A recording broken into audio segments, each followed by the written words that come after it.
내 인생에 용기가 되어준 한마디. 인간은 태어나면서부터 종교적이다. 저는 가톨릭 신앙을 지니고 있습니다. 누가 권하거나 대대로 가톨릭 집안이라서 그런 것은 아닙니다. 파리 외방전 교회 소속 샤를르 달레 신부가 1874년에 쓴 조선 천주교 회사를 읽고 감동을 받아 저 스스로 지니게 된 신앙입니다. 제 삶의 중심 역할을 하는 종교가 있다면 바로 가톨릭입니다. 그렇다고 다른 종교를 받아들이지 않는 게 아닙니다. 기독교는 한 뿌리에서 파생된 것이므로 그렇다 하더라도 불교 또한 깊이 받아들이고 있습니다. 제 마음속에 어떤 불성이 소중하게 존재하고 있는지 늘 살펴보려고 노력합니다. 그래서 산사에 가 부처님을 뵙게 되면 마음의 고개를 숙이고 무릎을 꿇고 절을 올리며 의탁합니다. 그뿐만이 아닙니다. 장모님이 장독대 위에 올려놓은 정화수 한 그릇을 보고도 두 손 모아 고개 숙인 적도 있습니다. 길을 가다가 한 그루 나무를 보고도 한 송이 꽃을 보고도 밤하늘의 별을 바라보고도 신적 존재를 발견하고 의지할 때가 있습니다. 그럴 때마다 인간은 어떤 종교든 종교적 신앙을 지니지 않고 살기엔 너무나 연약한 존재라는 사실을 더욱 느끼게 됩니다. 어떤 때는 한 인간으로서 내가 너무 연약한 게 아닌가, 지나치게 의존적이고 의타적인 게 아닌가 하는 생각이 들 때가 있습니다. 그럴 때는 인간은 태어나면서부터 종교적이다라는 말이 자연스럽게 떠오릅니다. 이 말은 청년 시절에 성 어거스틴의 참회록을 읽다가 가슴속에 저절로 새겨진 말로 지금까지 잊어본 적이 없습니다. 이 말만큼 절대적 존재를 믿고 따르는 데에 바탕이 된 말은 없습니다. 제가 어떠한 본성을 지닌 존재인지 가장 밑바닥부터 이해해야 할 때마다 이 말은 큰 도움을 주었습니다. 신을 부정하고 싶어도 부정할 수 없는 근원적 해답이 바로 이 말에 있었습니다. 몇 해 전 페루의 고대 도시 마추픽추를 찾아가 보았을 때도 이 말을 생각했습니다. 해발 약 2,400m 높이의 산꼭대기에 있는 공중도시 마추픽추는 지금부터 약 500여 년 전까지만 해도 잉카인들이 계단식 밭을 일구며 살았던 곳입니다. 지금도 그 유적이 남아 있어 유네스코가 세계유산으로 지정했으며 세계 7대 불가사의 중 하나입니다. 저는 마추픽추를 바라보는 순간 고대의 어느 한 시공간 속으로 빨려 들어간 듯한 신비로움에 휩싸였습니다. 석벽들 사이사이에서 잉카인들이 달려나와 농사지은 감자를 건네며 제게 미소 짓는 것 같았습니다. 그래서 편안하게 평지에서 살아도 될 텐데 왜 이렇게 높은 산정에다 도시를 이루고 사느냐고 물어보고 싶다는 생각이 들었습니다. 약 1만여 명으로 추정되는 잉카인들이 왜 그토록 삶의 조건이 열악한 곳에서 농사를 지으며 살았는지 언뜻 이해하기 힘이 듭니다. 마추픽추로 가기 위해서는 쿠스코에서 1시간 정도 기차를 타고 가는데 차창 밖으로 보이는 풍경을 보면 다소 평지가 형성돼 있고 계곡에 물이 흘러 농사 짓기에 그리 나쁜 조건은 아니었습니다. 그런데도 왜 그들은 굳이 그런 산꼭대기에다 삶의 터전을 마련한 것일까요? 잉카 문명을 연구한 이들은 스페인 군에게 쫓긴 잉카인들이 마지막으로 숨어든 곳이라는 등 여러 가설을 내세우고 있습니다.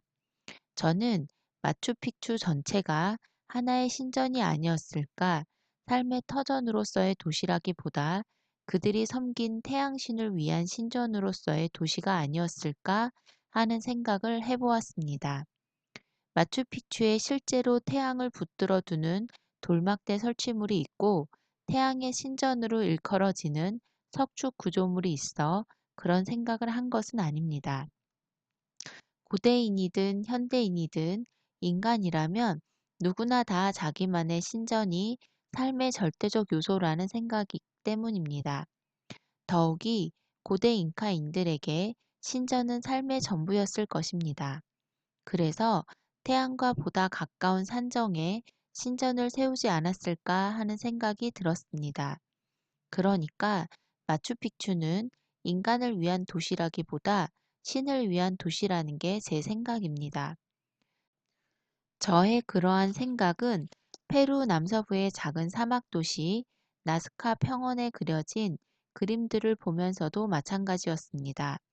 그곳엔 삼각형이나 사다리꼴, 소용돌이 등의 여러 도형과 새, 원숭이, 거미, 고래, 물고기, 도마뱀, 나무 등 여러 동식물 그림이 그려져 있습니다. 거의 비가 오지 않는 기후인데다 흙과 바위에 석회 성분이 있어 지금까지 그 그림이 지워지지 않은 것이라고 하는데 그림 하나하나마다 규모가 100m에서 2, 300m 정도는 됩니다. 새 그림의 경우 날개 하나가 300m나 될 정도로 거대해서 경비행기를 타고 내려다 보지 않으면 전체를 다 볼 수가 없습니다. 저도 경비행기를 타고 그 그림들을 내려다 보았는데 나스카인들이 무엇 때문에 그런 거대한 그림을 그렸을까 하는 점이 가장 궁금했습니다. 그곳엔 그림을 전체적으로 조망할 수 있는 높은 산도 없어 하늘을 날지 않고서는 그림 전체를 한눈에 다 파악할 수 없습니다. 그런데도 그런 규모의 그림을 그린 까닭은 무엇일까요? 여기에도 여러 가설이 있습니다. 농사 달력이거나 농경수로다. 천체를 관측하기 위한 기준선과 별자리다. 귀환하는 외계인들을 위한 활주로다 하는 가설 등이 그것입니다.